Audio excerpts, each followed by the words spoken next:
Welcome to the first installment of Patch Notes, courtesy of Future Proof Music School. Um, so this is really exciting. For those of you that don't know, I launched with my good partner, one of my good friends, John. We started our own school. It's called Future Proof. It's really awesome. And tonight we are unveiling the first kind of installment of this video podcast conversation type thing. Thank you, Nick. Thank you, Nick. And so basically what this is a conversation, and it's open to the public entirely, but only the Future Proof members are able to ask questions and be involved directly with the conversation. And you can do that right now if you want to, absolutely free. Just go to futureproofmusicschool.com and you can start your free trial and you can join us in this really awesome thing that we're building. And what's up, Dennis? How are we doing? And everyone that's a part of Future Proof is really awesome, and we're doing something really special. But enough ad space. Let's get right into it. So our first guest is a very special person in my life. His name is Perry Davis. He, aside from just being a legend and one of my very good friends who also lives in Nashville with me, a man of many skills and much experience. So Perry does a bunch of things, but helped found this company called 24/8, which is a management company based out of Nashville. And they have tons of exceptionally successful artists. Some of the artists that Perry manages are Ivory, Hero Bust, who is like my best music producer friend ever, Viperactive, and a bunch of other ones. So what we're going to talk about tonight is how one gets a manager, what a manager is looking for in an artist, like how you can get signed potentially, as well as how you could become a manager yourself. It's an awesome path and not the easiest thing to get into, and something I'm very curious to learn a lot more about tonight. So without further ado, I'm going to welcome in Perry, and everyone in the chat say, "Hey, Perry," and give all the love in the world. What up, John? There he is. Yo. Just adjust this. What up, Perry? How we doing, man? How we doing? Let me just go beep. There we go. Boom. How you doing, brother? I'm good, bro. Thanks for having me on. Yeah, man. It's good to see you. How have you been? Been good, man. Been really busy, but all good things, of course. Yeah. What have you been working on? A lot with the boys. Some big stuff that I can't really talk about, of course. But Of course. we've got some great stuff coming up this year for Viperactive that we've been working really hard on that we're stoked about. A lot of big stuff coming from all the guys, really, and I wish I could say a lot about it, but that's those are their announcements to make, not mine. So No, that's sick. This dude at Viperactive is doing some really cool things. he is. Yeah, he's killing it right now, man. That's great. I see his name everywhere, and that's awesome. That would be actually a great kind of segue into our conversation. Maybe I'm slightly out of touch, or maybe I'm just out of the game a little bit. But for me, Viperactive is new, but Right. seeing the name consistently everywhere Yeah. now, and I think that's really interesting that someone, I think as an artist, from an artist point of view, that's your kind of dream to kind of just find your space. And I know that there's just so much work that goes into that on both sides of the scene. And a lot of times as a fan, when you kind of witness that happen, it kind of like feels like they just came out of nowhere, when in reality, that's just not really how it works, right? Like, Right. there's a lot more to it. How did you find Viperactive, and what attracted you about them, and how did that work? That's a great question.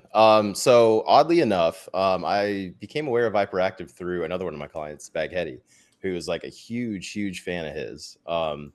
This was like a couple years ago. He showed me some of his songs, and he's like, "Man, like this guy's great. I want to do a collab with him. Get him on some stuff." And I'm like, "All right, cool. That's fine." And so I ended up Spaghetti and Viperactive did a collab called In Vain that came out on Monster Cat, and it was a great song. Absolutely loved it. And at the time, Viperactive was just making like dubstep stuff, and it was all pretty sick, but none of it really like stood out from the crowd like too much. You know what I mean? And it was at the time where it was like, I don't know, 2018, 2019. You know what I mean? Where things were kind of getting a little stale. So, it was kind of just like whatever to me at the time. But since then, he obviously did a lot to kind of own his sound and create this new sort of Viperactive wave that he's running right now. And I think it was at the end or the beginning of 2023, we actually reconnected, and he was like showing me all his new music and stuff, and really got to talking about like his project, what he wants to do with it and all that. And honestly, I was just really, really impressed with it, man. So it wasn't until that point, like a couple years later, where I was like, yo, dude, like I think there's something here. Like let's see what we can do. And yeah, we just started working together after that. That's great. You love to see it come up and hear about a come up story. Yeah. Well, it's funny because you mentioned like he's a name that you see all the time, and people think it's kind of an overnight success, but like there rarely is the overnight success, right? Like that's not totally a real term. And if you look at Viperactive, he's been committed to music full time since he was like 13 years old or something. You know what I mean? He did an interview recently where he talked about he was on Fiverr, making beats on Fiverr for, making a living that way, cranking out like 70 beats like a month or something like that. And you really, I guess if you're working that hard on it and that frequently, you're really going to get good at your craft, and I think over time, and especially seeing his workflow now, like that's really kind of shown through all the hard work. Yeah. And then you can go back to his YouTube and see he's got like his drum pad videos from way back in the day when he's first getting started, and something we're still doing now. So yeah, well, you might be seeing his name everywhere. It definitely just wasn't a random thing. You know what I mean? Right. A lot of hard work went into that. Yeah. Right. That's definitely not how it works. I think that's interesting that you mentioned, and well, he mentioned Fiverr and the behind the scenes, could call it ghost production or just paid production work. Right. Yeah. I think that it's possible as an up and coming artist to get kind of like super focused on only being a touring DJ and only getting record releases, and that's how I'm going to make money. And as possible as that is, it is also like unlikely. So like not unlikely, just less likely, right? And so would you recommend for a new artist to be working on things like he was doing? Like maybe it's sound design for video games or practicing movie scoring or doing side hustle work on Fiverr? Yeah, I would say if you're looking to be an artist and you want to get better at your craft, it just takes practice, right? And however that practice comes to you, you should accept it and do it, because it'll get you better at your craft. So whether that be the Fiverr thing, whether that be for video games, because they're very different avenues of the music industry in itself, but anything you can do to help, further yourself along in the knowledge of what you're doing is going to be helpful. So yeah, if that's how you make your start, or if that's how you like learn how to produce music, it's all good. Yeah, it's interesting. Charmaine is in the chat saying Fiverr gang. Charmaine. Shout out to Charmaine. What's up, Ashley? Best woman on the planet. Yeah, she is. But she does so much work on Fiverr as like a side hustle.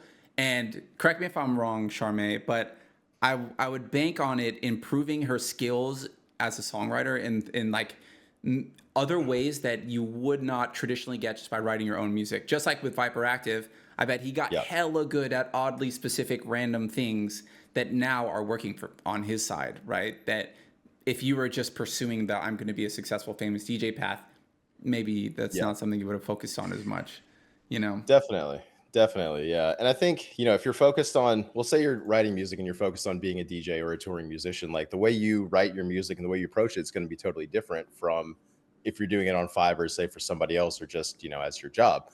There's different sort of expectations on what comes with it, what comes out of it. And I think when it comes down to it, the process itself will be a little bit different.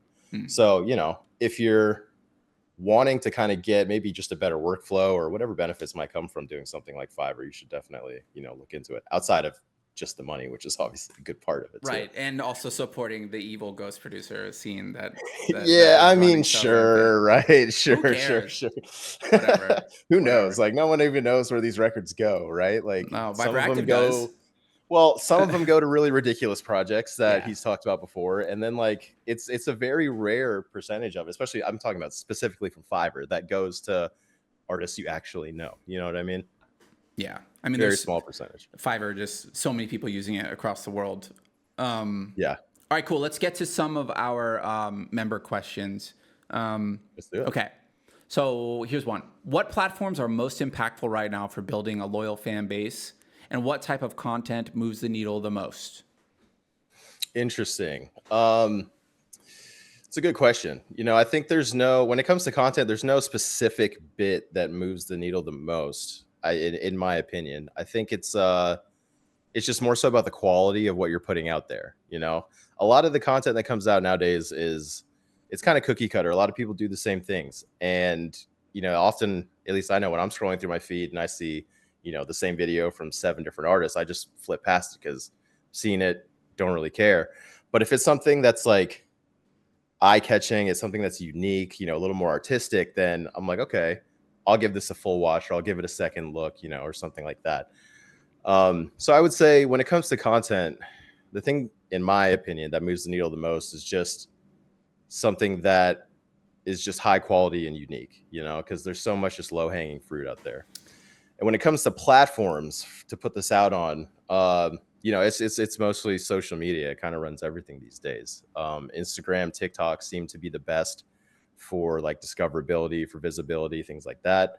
When it comes down to community, I think Twitch is a really great platform for that. It's a really good way to connect with your fans just on a face-to-face level, kind of like we're doing right now. Yeah. Instagram Live's okay with that, but there's like a lot of restrictions, and Instagram's Instagram, so it's kind of strange. And then Twitter or X, great places to have sort of open conversations. Threads is another good one to have open conversations about things happening in the scene or different things like that. From what we've seen, or from what I've seen, it seems to be like the conversation sort of communal spot, if that makes sense. Yeah. Now that's not to say, the content you put on like TikTok and Instagram probably won't do the same on Twitter as it will there. So, when you come up with your strategies, obviously think about what platform you're putting on and what works best there. But yeah, that I tell my artists all the time, if you're going to put out a video and put a lot of hard work on it, make sure it goes everywhere, because you want everybody to see it. So I guess there's no real restrictions when it comes to getting the word out there. But yeah, when you really want to get stuff going, I think people scroll most on Instagram and TikTok, and they see the things there. How active are you in like either guiding or advising or making plans with the artists that you manage when it comes to like a social media approach? I know that when you're managing artists, every artist has different needs and different strengths and different weaknesses. And I feel like some people, like you have, probably just have the thing naturally and other people don't, or their own things naturally. But like, how essential would you consider it to be, this like content creation thing? Unfortunately, it's very essential now. It's a meta. You have to. It is the meta, and people are just consuming short form video content more than anything. And it's both a good and a bad thing, because we're in a state now where there's a lot of competition, especially in electronic music, more specifically dubstep. And there's a lot of artists out there who are making really good music, you know what I mean? But it doesn't, like, that's all they can do is just make really good music. There's nothing else on top of that. And I think we're entering an age where dubstep is becoming more like, I don't want to say mainstream, but it's becoming a lot more like accepted and recognized within the music industry. And some of the music industry norms are starting to fold into dubstep, right? So that's why we see more people putting out albums now, and more people are getting way more artistic with their branding and their vision and things like that. But if you look at pop stars, this is what they do for every album release. Tyler the Creator is a great idea with his last album he just put out. Like, had the mask on, had the whole get up, you know what I mean? Looked nothing like how he normally does. And all of that was just, part of the artistic vision for what he wanted his album to be. And while dubstep is still very young, it's only 20 years old, so to speak. Like, it's now becoming to the part where those standards are starting to cross over from like the other avenues of music into that. So I think it's a good thing. to have sort of a fully artistic view and be able to have content around your music that reinforces the artistic vision you want to drive out there. But, not every artist is a content creator. So it becomes a very, very fine line there. Now, I'm not a big fan of like content and all that. I'm not a super creative person myself. I have some good ideas, but not all of them are great. And having 4 clients that I look after, it's hard to come up with content ideas for everybody. So I like to let the artists kind of like figure out their own sort of niche and what they want to do and kind of work through different avenues that way. But to get to your question, like, unfortunately, you have to have more than just good music nowadays. The content does play a really, really big part of that. Yeah. Yes. Such is life. And I think that like the social media thing, I think the most important thing out of all of it, and also the hardest part, is that the successful content is the authentic content.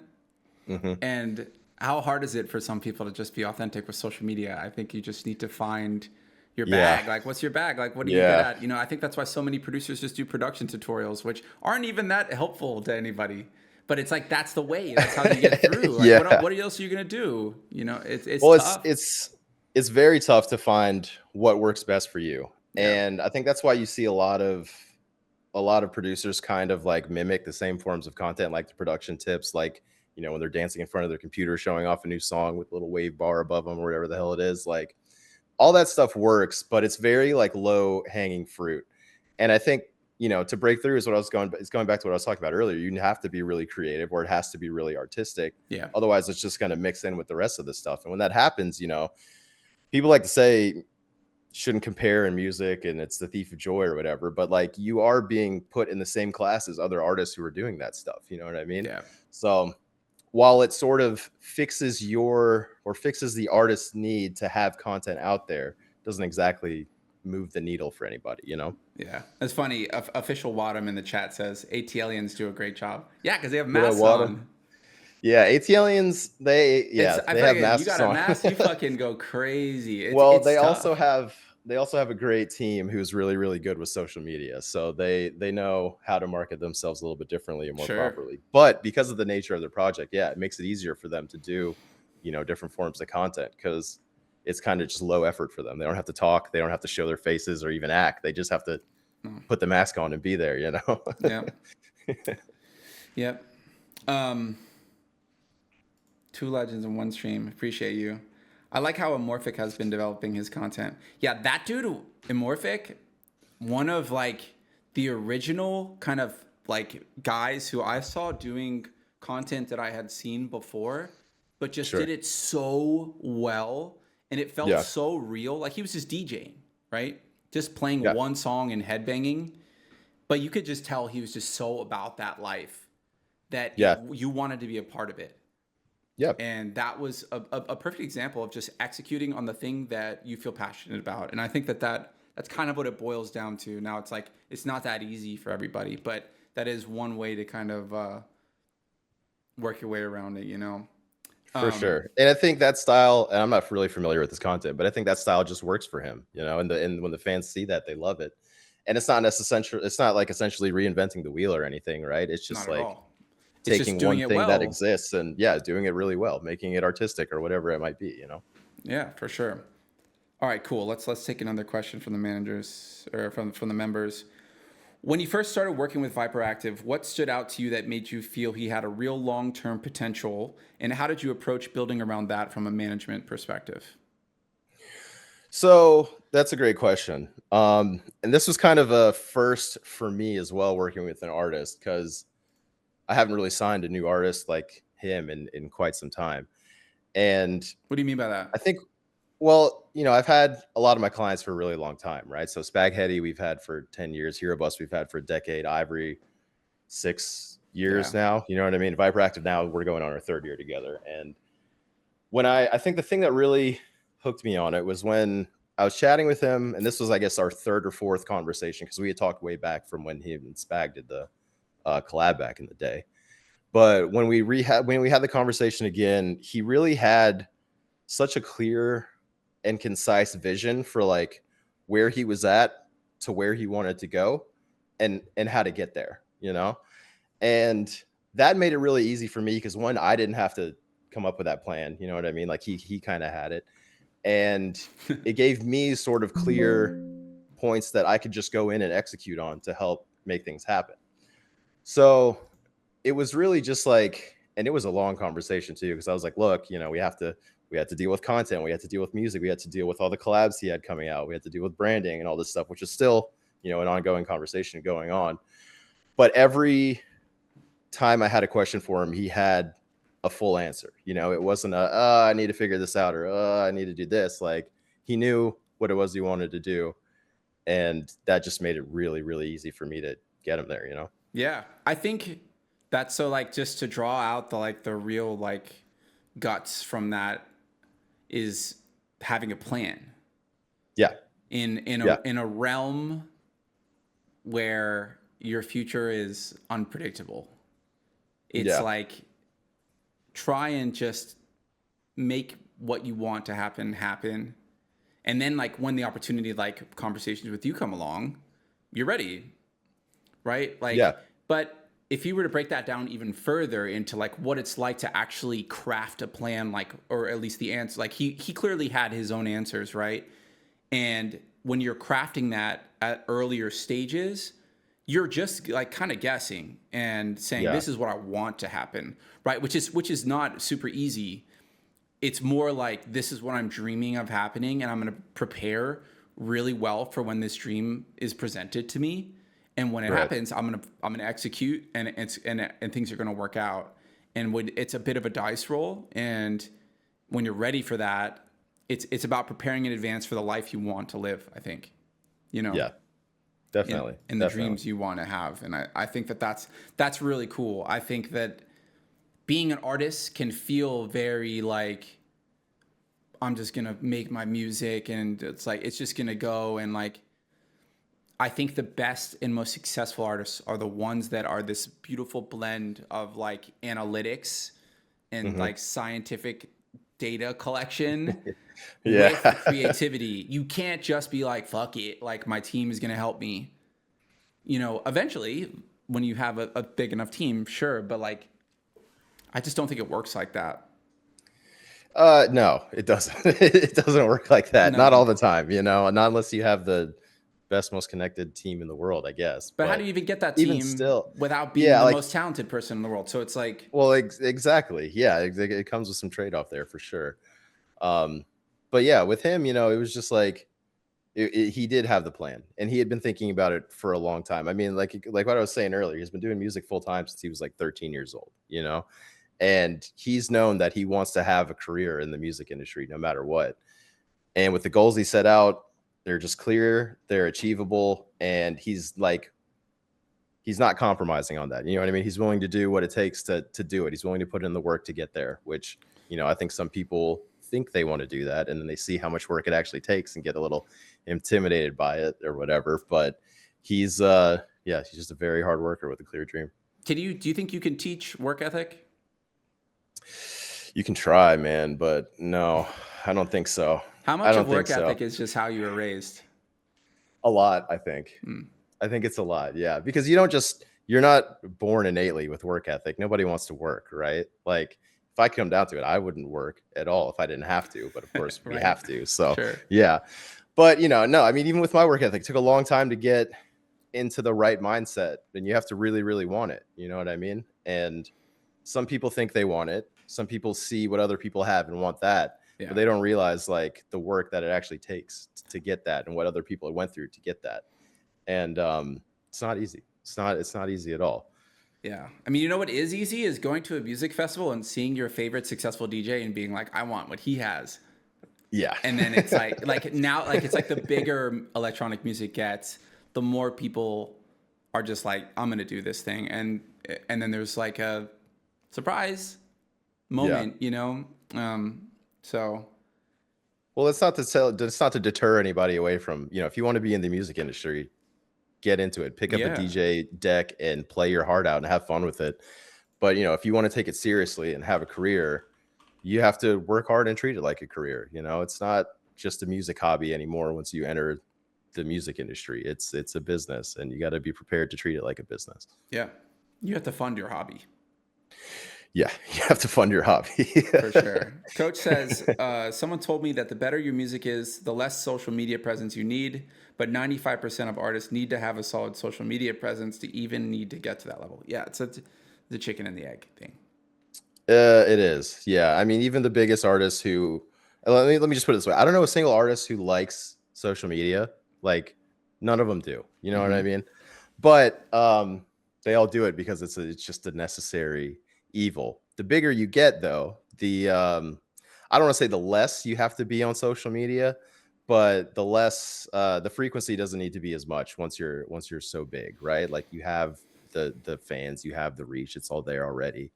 Um, but if you're an up and coming artist, you absolutely need to be on social media like a lot.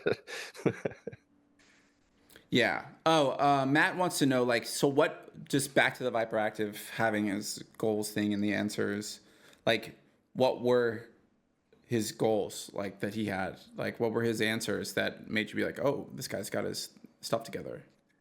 Yeah, so I kind of ask everybody, like, and this is everybody, but any client that I'm pursuing, I ask them, what their sort of short-term and long-term goals are. So we'll call that like 2-year and 10-year goals. Sure. And for, his 2-year goals, they were very obtainable. It was just like, get more popular, release on these labels, do a couple shows, blah, blah, blah, blah. The 10-year goals were, build a brand. We want to be this type of touring act. We want to, be known as like basically A tier or S tier artists, right? And when you say something like that, I like hearing it, but it's like going back to what I said. I just want to make sure that the artist understands like how much work it takes to get there, right? Mm. So when I explained that to him, I'm like, look, like it's very possible, but you have to just like really just buckle down and do this. He was like, oh yeah, I'm down. And he kind of just like explained to me like one, his thought process on his artist project and how he's like willing to say no to like certain shows, willing to say no to certain things, when it comes to labels and things like that, which honestly, that shows like the most growth to me That's hard. than anything. Yeah, it's a hard thing Yeah, to do. because I'm telling you, 90% of artists that I talk to, when I ask them what their goals are, it's I want to tour with Excision. I want to do shows with Sudden Death. I want to play Lost Lands. And like, those are fine goals to have. Like, don't get me wrong. But that's what every single other person wants to do. If you can more so meaningfully tell me like what you want to do with your music project and how you like what effect you want to leave on the world with it, like that's like far more exciting, right?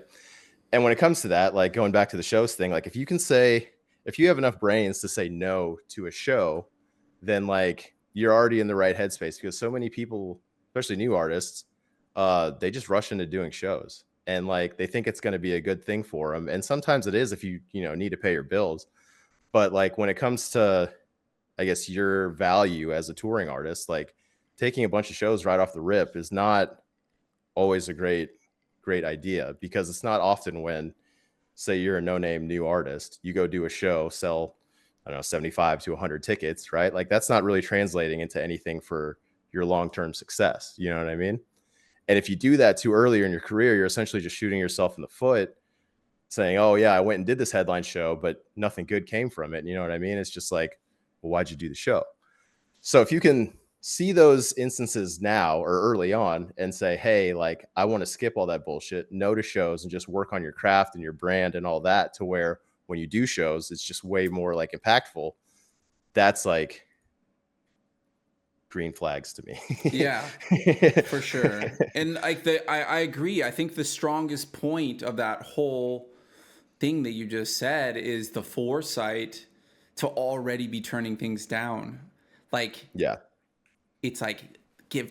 I need a tour. I need a tour. I need to go. I need to go. I need to take this. I need to take this. And at some point, fairly early on, it does become detrimental to your brand. And it's just Yeah. like, yeah, we can get them for 1-2K, 1-2K, and you're never able to break into the Yeah. higher thing. You're never able to do a headlining tour because you're just like, I mean, the having the goal of supporting another artist is like the worst thing you could ever have. Like, Yes, don't. it is. It It's is. And stupid. so many people fall into that sort of trap, right? They're like, oh, yeah, well, maybe if these promoters see me on tour with this person, like they'll notice me and they'll want to book me for a show later. And it's Yeah, like, no, like logically it makes that's sense, kind of. You know. well, if you sure, maybe, but like it doesn't realistically, it doesn't hardly ever work out that way. You Yeah. know, it's your own ticket value as a headliner. That's what really matters with touring.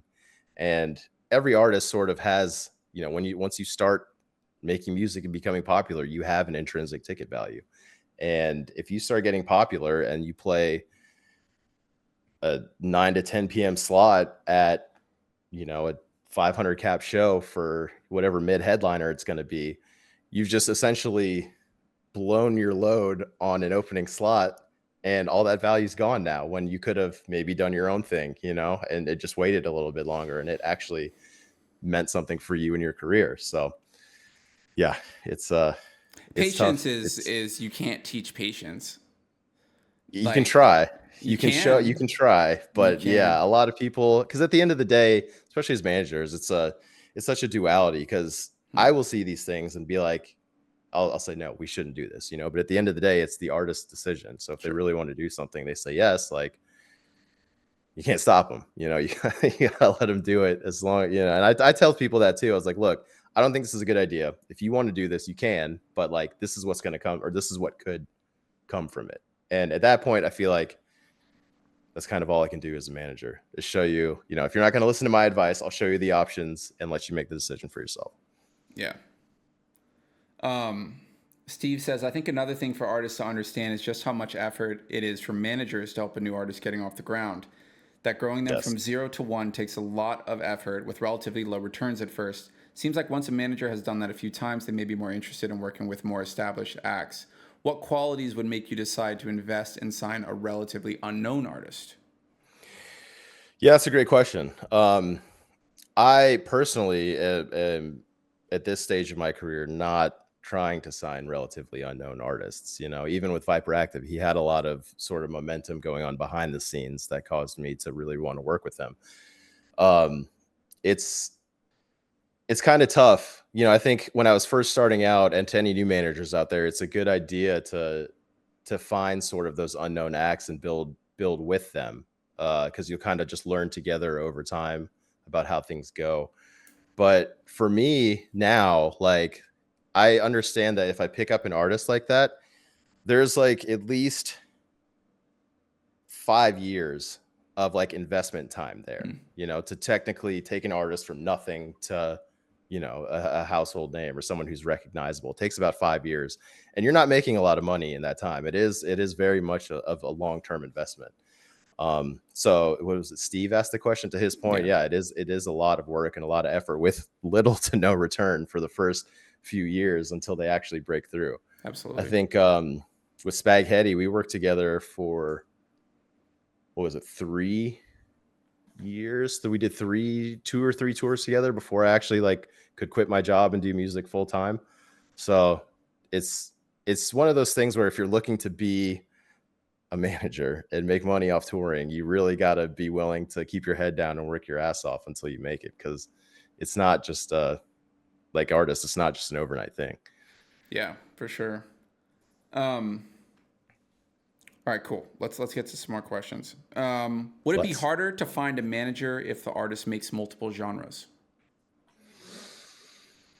I wouldn't think so. No. Especially nowadays too, where you can kind of, nowadays the fans are way more accepting of the type of music you make. And maybe in the past people felt like they kind of had to put themselves in a box and define themselves through one genre of music before expanding into others. But I think nowadays too, it's like the earlier you kind of establish yourself as a multifaceted, multi-genre artist, the better it is.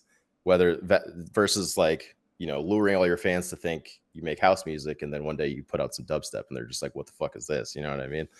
I think it'd be better just early on to get it out there and let everybody know what you're all about. So new If artists, that's what you right? want to go, yeah, New artist, first release, loves to make all different types of music.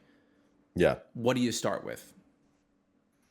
An EP of one genre, or do you roll out an album of fuck the world mode and it has all different types of shit? I would do, and maybe this is me, I would do an EP of all different stuff. Hmm. Yeah, not an. I wouldn't go. I mean, if you want to go album straight off the bat, sure. I think albums should be a very well put together thing and not just kind of half-assed. But you know, anybody can do whatever. It's the music industry. There's no real rules here. Um, but yeah, like if you're a new artist and you want to be known for making more than just one genre, like put out more than just one genre. Otherwise, no one's gonna know. You know? That's a, I feel like there's totally, you could go either way. It could be like set, I mean, like you could. you could say let them know out the gates, right? This is what I do. I do Yeah. whatever I want, right? Like that's the thing. Or you say you start with one thing, and then once you're established, you say, "Hey, guess what? I do whatever I want now." I don't know. I my whole career I always did whatever I wanted, Yeah. and every time I did something other than dubstep, people cared less. But you know, Well, the I only think time I ever had a song played by Skrillex was the one time I made house music. So it's like that's awesome. I thought it was really funny. I was like, huh, you know? Yeah, I think well, it's different now, right? It's much different now than how it used to be. But the story kind of, I guess your story kind of relates to any artist. Like even if you're new and you're just now like starting out making music and you're making every genre of music, you're going to get popular for one of those songs, right? Eventually, you're going to have a hit and it's going to become popular and you're going to be known for that song. Whatever type of song that is, like you're going to be branded as that type of producer. But if that song becomes popular and people start listening to your music, they check out your older collection and stuff, they're going to see you make everything. And they're going to be like, holy shit, this guy can do it all versus, oh, he just got dubstep after dubstep after dubstep. You know what I mean? Right. Nowadays, it's way more, I think it's just way more, the fans are way more accepting of that kind of, I don't know, situation than they used to be. For sure. So yeah, I think it's just a little different now, and it doesn't matter as much to what kind of genre you're making. But that being said, like I think most producers who get into it, they love a specific genre of music, you For know, sure. and that's just what they want to do, and they target and focus themselves on that, which isn't a bad way to go. But again, like if you want to be the multi-genre guy, you have to like own that. Yeah, and I what I tell people who are like set on doing a collection of things that are different is like there you have to have a sound then, you know, like how Yeah, Jaws when Jaws came out and Jaws had like yeah, the dubstep bass in bass house or whatever type of music that was when it came out, like with the F word yeah, stuff that was like, you know, genre bending, that was like that, but that was his thing and he was able to do these different styles of music because they were tied together through hmm, this collection. And then you're able to say, hey, when you come to my DJ set, you get everything, you know, it's like this really cool yeah, thing. And then from there it was interesting to watch someone like him hone in more on house music and be like, okay, cool, like this is actually the lane that I've decided to be in after, you know, starting wide and going in as opposed to maybe the other way around. But I think at the end of the day, like as long as what you have is very well thought out and well presented and strategically and creatively unique, it's like that's what you should focus on. Like don't trip about what you're making. yeah. Focus on the message and what you're conveying. Definitely. I think a great example of that too is like Zed's Dead. I remember when they first came out, it was like the Eyes on Fire remix. It Yeah, was like Rude Boy. They were known for that really gritty dubstep. the And then best. they released their Daily Dose of Dubstep mix. And or no, their essential mix it was, not the Daily Dose of Dubstep. It was their essential mix on Yeah, Radio 1. yeah, the And BBC. in that mix, they have everything that Zed's Dead is known for now. So they had like the electro, they had the drum and bass, they had the really deep, soulful, like melodic stuff that they do. All of that was included in that mix. And it was like from that point on, they were like, yeah, you know us for these songs, but this is who we really are. And after that, they started releasing all types of genres of music. Mm, And I mean, it worked out for them. Now they are who they are, one of the bigger artists of the planet. So for sure. yeah, I think I mean, it can work as long as you just like put it out there in the right way. Yeah, and I think like you just brought up, I think a DJ mix is a great way to show people what you're all about. You Definitely. know, Yeah. like Yeah. how else do you get booked for shows in your local city without a DJ mix? Connections. I still tell people that that's the yeah connections, but like okay, rule out Yeah. connections, and then Yeah. what? Yeah. I don't It's know. tough. It's Yeah. tough. You know, the DJ mix is the way. So Yeah. I think that the best way to approach like getting gigs locally is to make an opening DJ mix Mhm. and then to make a mix that has your originals in it. Yeah. You know, be like, and then offer to play for free. I still tell people that, like, just if you play for free at the beginning, you'll get that, because you need to get in the green room. This is for people without connections, zero connections, right? Which is a lot of people. Right. Not Right. people just don't just have them. It's tough.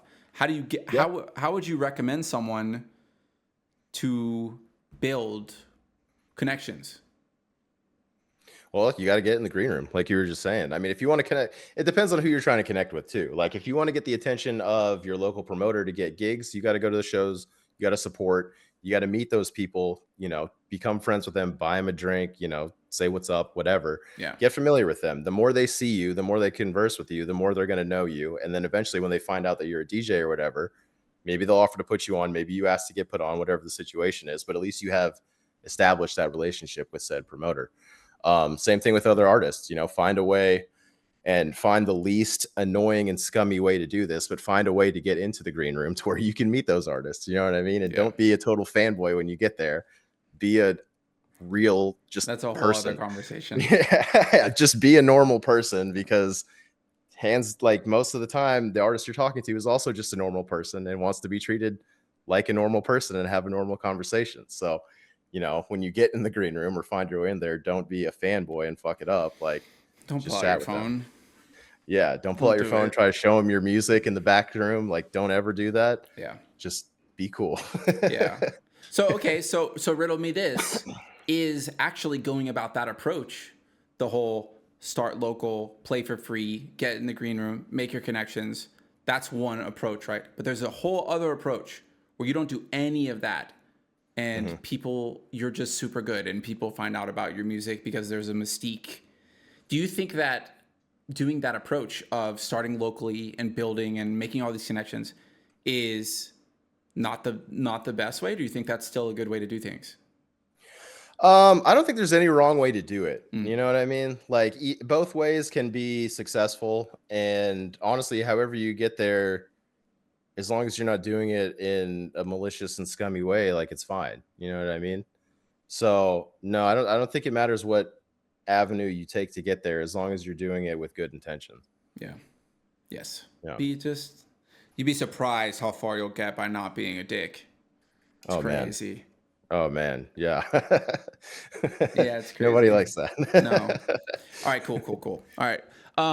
For the artist sitting on a vault of finished, half-finished, and even released songs, but an aversion to marketing and promotion, what are some strategies that would be helpful for the artist to get a manager's eyes and ears onto their music? So if someone just is not down or good at social media, how do you get the attention of an artist? How do you get the attention of an artist or a manager? Excuse me, a manager. Sorry. Yeah. That's a good question. It would be kind of hard if you're not like putting yourself out there. You know, you can cold email people and send them your music, but it generally, in my experience, doesn't really go over that well. You know what I mean? It's just kind of like it's like when you get spam email from like some random person saying, "Hey, just click this link and you'll get free money," or something like that. It's just I watch you on your webcam. You owe me Bitcoin. yeah, you know, one of those things. Yeah, it's a little tough. I mean, you can try the cold email strategy, but work. I think the best thing to do if you're a new artist and you want your music to be noticed by people is you just have to put it out there. You know what I mean? If you're like an artist who is sitting on 50 tracks and you've never put a single thing out, like put something out. You know, you have to see how people are going to react to it before you know if you have anything there or not. If you put music out and people tell you they hate it, like maybe go back to the drawing board. If you put music out and people tell you they love it, keep putting music out and see if the rest of that stuff is good. And eventually, like, you'll get noticed, you know. But if you're a nobody and you send a manager, I don't know, 50 songs and say, "Hey, like I want to be an artist," and they look at you and there's nothing on your social media, there's nothing on your SoundCloud, like you haven't done any releases, you haven't done any promotion, you don't even have a logo or anything, like there's nothing there to work with. You know what I mean? You're just a guy who you just have a music hobby, and that's fine, but like you're not ready for the industry if that's the case. So for the people where you're saying just put it out, find out what's up. When you're putting out those songs as an artist, do you think that you should be approaching it with like a lot of thought and research and branding and art and like acting like you've already made it type of thing? Or is it like just put the tunes out, just get them out. Like a lot of people just get the tunes out, you know, and it's like, sure, but are you should they actually be okay, don't just get them out. You know, I always tell people that you need to be a scientist to Yeah. understand who's consuming your music, where they are, where they live, how old are they? Are they on TikTok or are they on Twitch, or like wherever, to try and understand who they are? And I think that maybe it's the magic in the middle there of just get it out there, but like don't do it lopsidedly, or like what do you think? Yeah. Well, I think if you're, and this is speaking, I guess if you're like a brand new artist putting out music, like your first release, Yeah. don't overthink it too much, right? Because you're brand new. There's no like standard there. You're just putting stuff out there to see what the world thinks about it. And I think there's like, if I look back at like the earlier days of dubstep and when people were putting out music, I mean, they were just putting stuff out. There wasn't any like, Spotify playlist plan. There wasn't Mm. any, we're going to hit these blogs and YouTube pages up or anything like that. People were just throwing shit on SoundCloud and it was good or it wasn't good. You know what I mean? Now, obviously nowadays is a little bit different. And if you're putting music out with the intent of, I want to be in the music industry some days, then I think the more detail and attention you put into it, the better it'll be, especially because, it'll help you later on when you're doing campaigns and stuff with labels or distributors or whatever it is. But at the beginning, I don't think all that stuff really matters that much. You kind of just need to get a feel for how your sound is received, and the type of fan base that like you're going to attract. And again, you're never going to know unless you just put it out. So yeah, I just don't overthink it, I think is the best answer there. Don't overthink it, but also think a little bit about it. I mean, overthinking it is in like, hey, this is like one of my first releases. Like, do I need to, you know, do I need to buy a press release for this? Do I need to, shop this around to other, I don't know, YouTube pages, to blogs, anything like that? Like, no, you don't. I think you can get the same effect, like new artists putting a song out on SoundCloud and then putting it on Reddit. You know what I'm saying? Like, people of Reddit are very honest. They will tell you how your song is. You know what I'm saying? And that's free. That's True. all free right there. So True. yeah, that's what I mean by like don't overthink it. You can put a lot of care and attention into it. And I don't necessarily think that's overthinking. I think that's just planning. But when it comes down to do I need to do these things for this release, like a lot of the times the answer is no, unless you're moving with serious intent, if that makes Yeah, sense. for sure. All right, cool. Let's move on to the final topic of this conversation, which is advice for aspiring managers, because I think that that's an awesome career path, and I think it's something that no one knows anything about, and I want to pick your brain a little bit about it. So, Yeah. for someone who wants to become a manager, where would you even start? Like, is applying as a junior assistant for a bigger manager, or like, are there pre-qualifications? Like, where, if you want to become a manager, what does that look like at the beginning?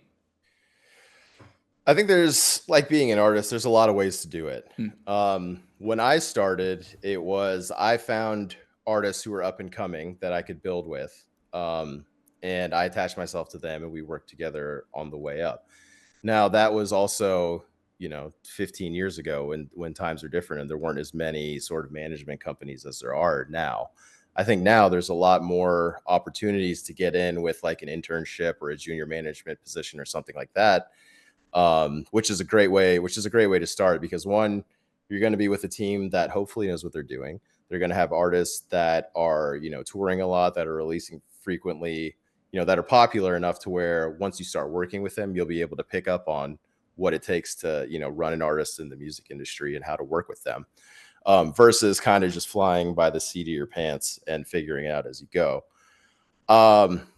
It's only just like those jobs, they're so few and far in between. I rarely hear of other management companies like actually hiring junior managers unless it's like a dire need.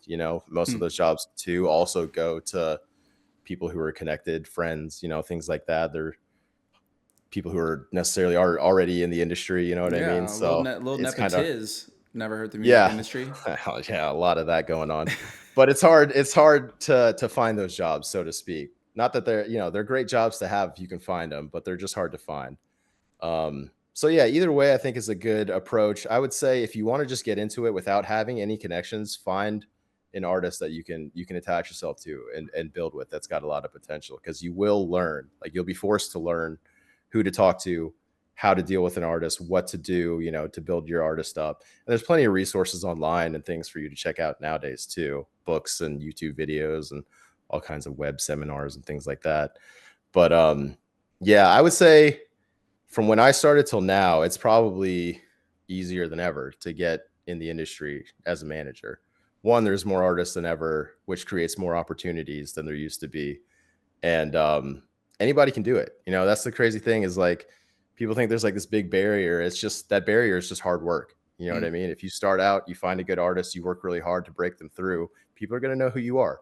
And once people know who you are, that's all it takes. You've made it at that point. So yeah, I think both ways can be beneficial. So what's the hardest part about managing artists that nobody talks about? Man, you have to be an expert at all kinds of things that you're not an expert on, right? So you have to you quickly have to learn, who to talk to, how to work releases, how to use what the proper social media strategies are, how to use those. You got to be a therapist sometimes. Like you have to wear so many hats that The therapist part is so real. The amount man, of hours I spent crying to my manager at 2 a.m. Like I was like, if Nate does not pick up right now, it's 4:30 a.m. I'm at LAX. I've been up all night. I need to talk. yeah, man, yeah, it just puts you in a position of a lot of responsibility. You know what I mean? And you have to just be willing to meet the call anytime it comes through, and do your best for your artists, even if it means like, doing some hard work to figure some shit out. It's just part of the job. You know what I mean? What skills would separate an average manager from a great one? Oh boy, that's a good question. Attention to detail is one thing. Uh, Obviously, the more disorganized your manager is, the worse it's going to be for you. And then tenacity. You have to be super, super tenacious. And if you don't have that, like I think that's the biggest thing, because you essentially have to be the amplifier for your clients and your artists. You have to be the megaphone saying, hey, this guy's cool. You know what I mean? Like what this guy's got going on is really dope, and you guys should be paying attention to what we're doing. And some people don't do that. Some people are just quiet. They're introverted, or they're scared to, go out and talk to people and just put themselves out there. And that's, if you're especially a new manager trying to make it and you don't have one of the, like a team that you're with already, like you kind of need to be that type of, you have to be very tenacious and be that type of person to succeed. Yeah. Yeah. That's the type of person I want to be my manager. I think a lot of people are talking about, and often, like at least as artists, you're like, how do I get my manager? How do I get recognized by a manager? But you should also be thinking about what kind of person do I want my manager to be? Like, my manager Nate was in my wedding party. Like, I didn't know him before Protohype, and this dude knows everything about me. He's one of my best friends in the world, because it's so much more than the person who answers emails for you. And it definitely is not like just run with the first person who says they're down to manage you. Like, no. How many nightmare stories are there of like momagers and like people that just are in it for whatever reason, just to drag on coattails or whatever it is. Like, you should, as important as it is to have a manager and to have a booking agent, it's also, I think, very important as an artist to educate yourself on what it is that your ideal situation looks like. Who can help you with your life so that you can just work on music. That's how would you define a manager? Like what is a manager's job for you? Yeah, that's a tough one. I mean, for me, when people ask me this question, I like, it is very mystical. Yeah, I like to say that we basically make it to where all the artist needs to do is take pretty pictures and be really good on stage, and the rest, except for making music, I guess, but all the rest of the business kind of just falls in on us. And that even in itself is a very sort of blanket statement because there's so much more to it than just that, right? But yeah, it's tough, man. You have to be the brains of the business, basically. You have to be able to separate sort of the art from the industry and say, hey, like, if we're gonna run this, like, if this is gonna be a business and this is gonna be your career, it's gotta, we have to treat it this way and stick with it versus, looking at it from an artistic standpoint, so to speak. How did you learn about the business side of business, like about sync licensing and distro deals and all these different things that are oddly specific and totally random Yeah. skills that are just Uh, essential? for me, it was tough. I read a lot of books. Hmm. There is one book that is I was gonna called say we got the reps. Everything You Need to Know About the Music Industry. They have different volumes of that now. I have I was gonna say I definitely read one of those for sure. Yeah, I don't know what volume I have. It's back there, but there's another one that came out recently. That's a great book. A lot of good knowledge in there. And then I watched a lot of YouTube videos on other managers and stuff, and learned a lot kind of from them and their interviews and things like that. Scooter Braun, which he's kind of gone the way he's gone, but he was a big one, big influence earlier on. He had a lot of great information about certain things that I would need advice on. And then having like friends in the industry who have done that stuff, mentors, things like that. That's not something that I really had until later on in my career. And since then, it's been great because I can just call people up that have been through a situation that I'm going through and say, hey, like when you did this, how did it go? What did you do? Blah, blah, blah, blah, blah, versus kind of just flying by the seat of your pants and figuring it all out. But yeah, there's a lot of great stuff online now too that you can look at and a lot of knowledge out there that's to be gained if you want to be a manager.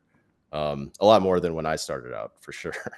It's funny how that works. Like, because that's the same thing happened to me, that I did not have a real mentor and someone who like really helped me on like a whoa, I'm Yeah. better now level until maybe 5 or 6 years in, and Yeah. that's tough because if you could get lucky and find someone who, hey, yeah, join Future Proof, and we got mentors for days that are here Exactly. to help you. Start your Exactly. 7-day free trial today. You're literally fixing the problem right here. I know, and I feel like half of the reason why I do anything in my life personally is to help people avoid the mistakes that I made. Like Yeah. Yeah. that would be like the title. My wife and I always joke, but like everyone in her family has like the title, like it's like a book title for like that would describe like Yeah. their whole life. I think mine would be do it the wrong way and then figure it out. Or something like that. Like, Yeah. because that's just what happened to me. And I think that totally inspired me to become a teacher and Yeah. why I just love teaching so much. It's like, let me help you not make the mistakes that I made. And I think that finding a mentor, if I could, it is kind of just like a random thing to just have. But if you can find someone to latch on to that's better at you, better at what you want to do than you are, and has been in the game, highly recommend Yeah. pursuing that and keeping those people around. Oh, 100%. Yeah, 100%. It's great to have. Who was, And your mentor early on? I was gonna say I didn't really have one Right, just for like the long time, and Scooter. I think it's just because of the nature of how the industry was when I got started. That's probably the same with you. You know what I mean? Yeah. Dubstep's so young. It's so young compared to other genres of music that we were really like on the first or second wave of that. You know what I mean? Like when it was getting popular, like, and we were coming up, I feel like that was sort of a rare moment in music where it was kind of the birth of the genre and it's like first exploration into popularity. You know what I mean? And if you look at other genres of music that have been around for decades and decades and decades, like dubstep's a baby. And a lot of the avenues that existed in traditional music didn't exist in dubstep when we were starting out. So like having those mentors, even if we maybe had one, like they probably wouldn't have been any good. You know what I mean? It's like they probably hadn't experienced a lot of the things that we're dealing with now. You know what I'm saying?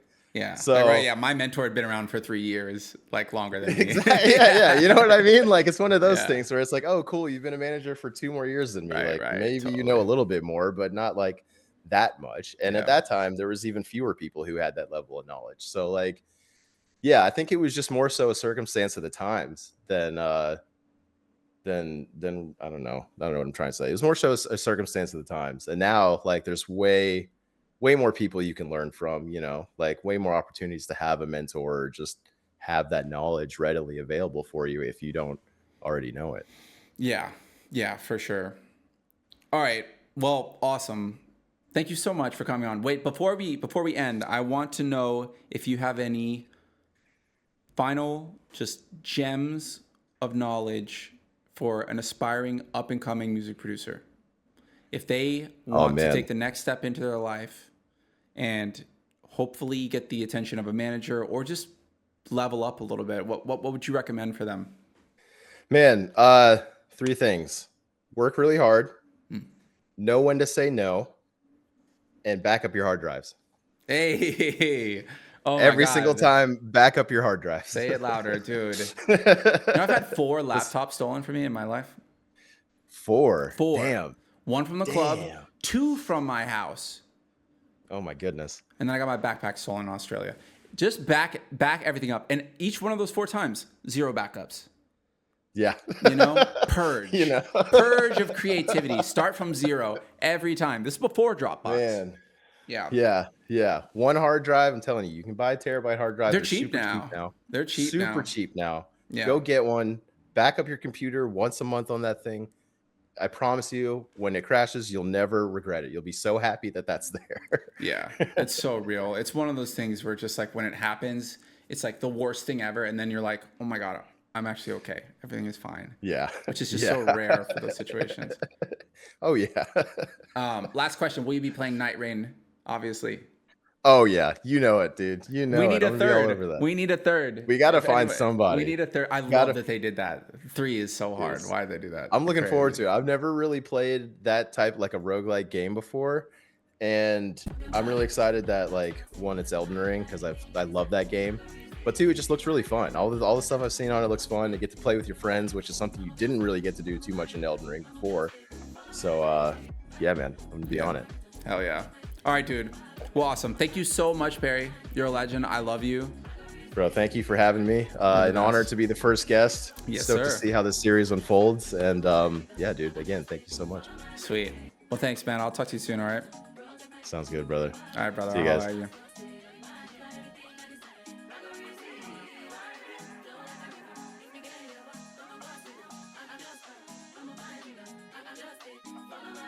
Thank you guys so much. I really appreciate y'all hanging out for the first episode of Patch Notes. Y'all are legends. Perry Davis is an absolute legend. And don't forget that you can start your free trial at Future Proof Music School right now. Absolutely free. 7 days. Come join us. We got some really amazing things cooking. FutureProofMusicSchool.com. Thank y'all so much.